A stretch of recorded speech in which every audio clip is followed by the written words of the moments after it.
नमस्कार। Mark Douglas की किताब ट्रेडिंग इन द जोन पर हमारी चर्चा के दूसरे भाग में आप सभी का स्वागत है। आज हम सीधे उस सबसे बड़ी रुकावट की बात करेंगे जो अक्सर ट्रेडर्स को लगातार कामयाबी हासिल करने से रोकती है। डगलस यहाँ बात को घुमा फिरा नहीं रहे, वो बिल्कुल साफ कह रहे हैं, अगर ट्रेडिंग में मुश्किल हो रही है तो प्रॉब्लम मार्केट में नहीं है, प्रॉब्लम हमारे अपने दिमाग में है। और यकीन मानिए, यही एक सोच इस पूरी चर्चा की सबसे मजबूत नींव है। कभी ऐसा हुआ है कि ट्रेड को देखकर सब पता था कि क्या करना है, लेकिन फिर भी ऐन मौके पर हाथ कांप गए या कुछ कर ही नहीं पाए? बस इसी को डगलस मनोवैज्ञानिक अंतर कहते हैं। मतलब जो हम जानते हैं और जो हम असल में करते हैं उसके बीच की एक बहुत बड़ी खाई। और ये स्लाइड बिल्कुल साफ कर देती है कि हमें अपना ध्यान कहाँ लगाना है। मार्केट को एनालाइज करने से कहीं ज्यादा जरूरी है खुद को एनालाइज करना। असली लड़ाई चार्ट्स पर नहीं, हमारे अपने दिमाग के अंदर है। ये बात सुनने में थोड़ी अजीब लग सकती है, लेकिन ये बहुत गहरी है। किताब का तर्क है कि सिर्फ और ज्यादा ज्ञान बटोर लेने से या कोई नया इंडिकेटर सीख लेने से हमारी ट्रेडिंग की असली दिक्कतें दूर नहीं होती।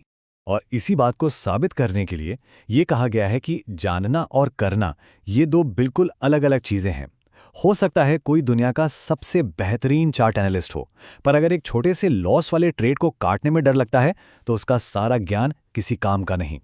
तो सवाल ये उठता है कि अगर ज्यादा जानकारी प्रॉब्लम का हल नहीं है तो फिर प्रॉब्लम है क्या?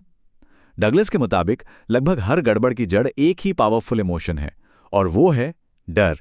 जरा इस नंबर को देखिए, 95%। किताब का दावा है कि ट्रेडिंग में होने वाली लगभग 95% गलतियां, जिन्हें हम सेल्फ साबोटाज भी कह सकते हैं, वो सिर्फ 4 तरह के डरों से पैदा होती हैं। सोचिए कितना बड़ा आंकड़ा है ये। तो ये हैं वो 4 डर। पहला, गलत होने का डर, जो हमें सही ट्रेड लेने ही नहीं देता। दूसरा, पैसा खोने का डर, जो हमें किसी भी छोटे मोटे नुकसान पर ट्रेड से बाहर फेंक देता है। तीसरा, अवसर चूकने का डर, जिसे हम फोमो कहते हैं। ये हमें जल्दबाजी में खराब ट्रेड्स में एंट्री करा देता है। और चौथा, टेबल पर पैसा छोड़ने का डर, जो हमें मुनाफे वाले ट्रेड्स को बहुत जल्दी कटवा देता है। अब मजेदार बात यह है कि डर सिर्फ एक एहसास नहीं है, ये हकीकत को देखने का हमारा नजरिया ही बदल देता है। चलिए देखते हैं कि ये होता कैसे है। इसका सीधा सा मतलब है कि डर हमारी आंखों पर एक पट्टी की तरह काम करता है। जिस चीज से हमें डर लग रहा है, हमारा दिमाग बस उसी से जुड़ी जानकारी पर फोकस करने लगता है और बाकी सब कुछ उसे दिखाई देना बंद हो जाता है। तो इस संकरे फोकस का नतीजा क्या होता है? ट्रेडर्स मार्केट को वैसा नहीं देख पाते जैसा वो असल में है। उन्हें सिर्फ अपने अंदर के डर की परछाई दिखाई देती है। मार्केट उनके लिए एक आईने की तरह बन जाता है जो बस उनके डर को ही वापस दिखाता है। अच्छा, तो अगर सारी प्रॉब्लम की जड़ डर है, तो क्या इसका मतलब ये है कि मार्केट हमारा दुश्मन है? किताब के हिसाब से बिल्कुल भी नहीं।